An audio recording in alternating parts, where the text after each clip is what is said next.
So for tonight's God moment, I don't know if you've ever dealt with rage, anger, or ever had an issue with those things, but if you have, this therapy that I did was easily the best thing that I've ever found to actually access the very righteous rage that I've had over certain ways that I've been harmed over my life. Now again, going all the way back to like a childhood trauma like I experienced at 7 years old, and then the extenuating circumstances of life after that, ways I've been treated at work, relationships, and a lot of them I walk myself into, don't get me wrong, but it doesn't negate the harms actually done. So the next part of this integration was what they called the warrior. And again, with these archetypes and these names, just think of them as characters, because it's so much easier to understand what's going on psychologically when you can break it down into a narrative, rather than, like, just imagine if I'm watching a movie that's playing out that story of what I'm going through, compared to if somebody hands me the psychological literature and says, here, read this, and then you'll figure out how your brain works. One of them is a hell of a lot easier for my mind to understand than the other.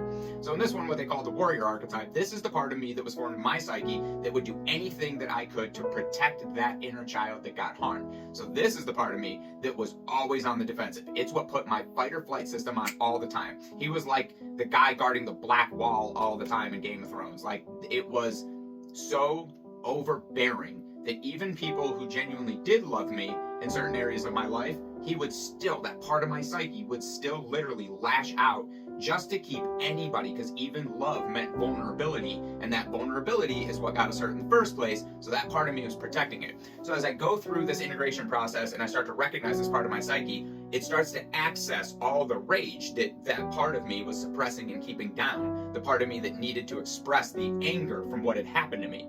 So I had this incredible experience where I actually brought props for this. So about 10 years ago, I was working at a job, and this machete was in a garage. It is old, it is rusty, it is nasty, and I have no idea why I kept it. It used to have a blade on it, and you'll understand in a minute why it doesn't. So this machete has been in my life for about 10 years. It's gone through like 3 moves with me, and I've never done anything with it. One day, a couple, days prior to this warrior archetype part of the therapy coming up, I just happened to pull it out, and I stabbed it into the grass back where I meditate. Now, a guy who's my neighbor noticed the hole where a window used to be on the side of my house I just bought. So he pulled a bunch of stones out, again, just days prior to this integration happening. He pulls a bunch of stones out, and he fixed it all up for me. So I take these stones, and this was one of them, and this is half of it.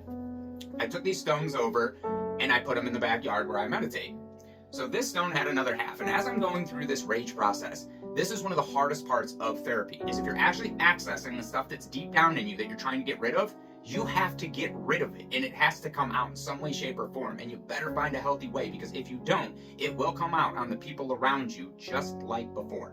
So this stone used to have, again, another half, which is outside somewhere in my backyard, but I pulled this one in because these rivets right here, one day, while doing this therapy, all that rage from every terrible thing that I had gone through in my life, it was all coming out onto this stone.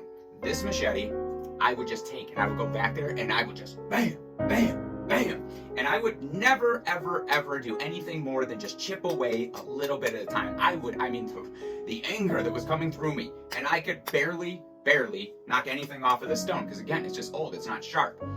So there was one day when I was doing this therapy, and I had, I guess you could say, accessed every single fiber of rage from past things, but mostly from a very recent relationship that had ended.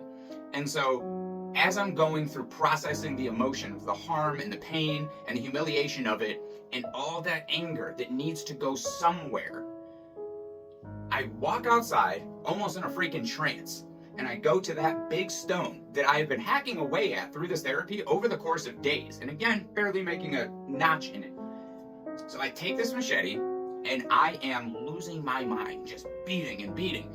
Because as I'm doing it, visually, I'm seeing in my mind these energetic cords that connect me to that person. Especially, how when there's no closure after certain relationships, and so you're just lost in that confusion, and so you keep just sending out these ruminations or thoughts about what happened, or, oh my God, if I could just say this to them, whatever it is. But every one of them is like this energetic cord that's connecting you to that person. So with every single swipe with this, I'm just visually seeing every one of these cords just breaking. And then there's this one last one. It's just the thick cord is that soul bond. We had a trauma bond and a trauma connection. And that soul bond cord was so thick, and I am just hacking and hacking and hacking with this thing. And I can see in my mind as it's just little by little by little, just like the stone itself, I'm just making little chips and little chips. I do this until the point of utter exhaustion. And then for some reason, I just go like this with it. And I'm just sitting in God, and I'm like, I feel like if I don't break this stone, this connection will not break, God.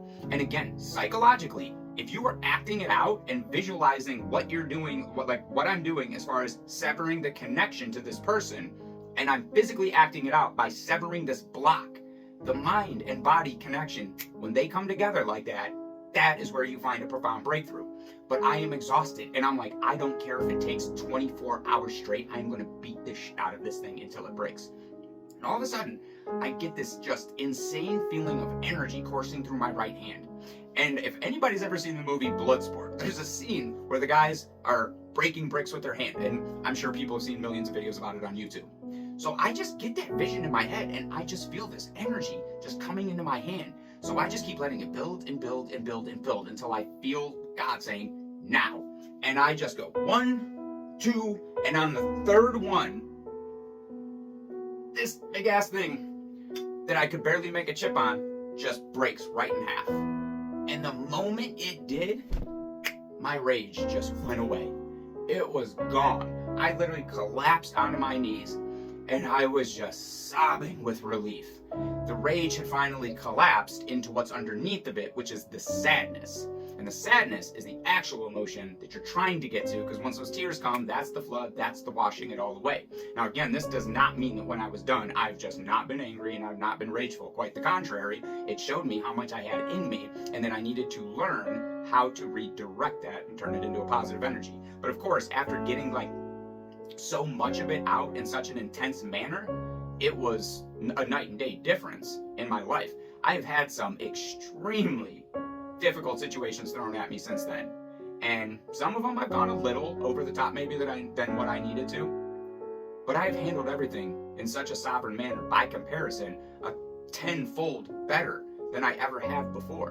And I continue to learn how to channel that anger in me in a much healthier way.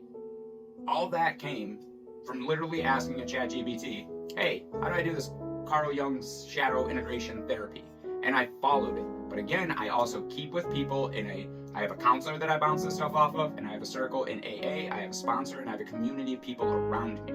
There is a huge, huge difference between doing this in isolation and doing it where you are continually talking to other people about it, so you don't get lost in your own imaginations and fascinations, especially when you're talking about something like this, where it literally is me creating an internal character to understand what's going on in my psyche. But it was one of the most fascinating, profound experiences I had, and those God moments of, again, why do I still have this thing? It's disgusting. Because God knew I was going to need it for this day. And these stones, they were not in my backyard up till about 3 days prior to this happening. I didn't even know that stone existed in my house.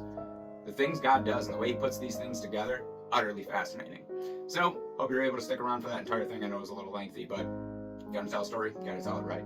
Stay tuned for the next God moment, where we're gonna integrate the next character, which I believe was the lover. So, stay tuned for that.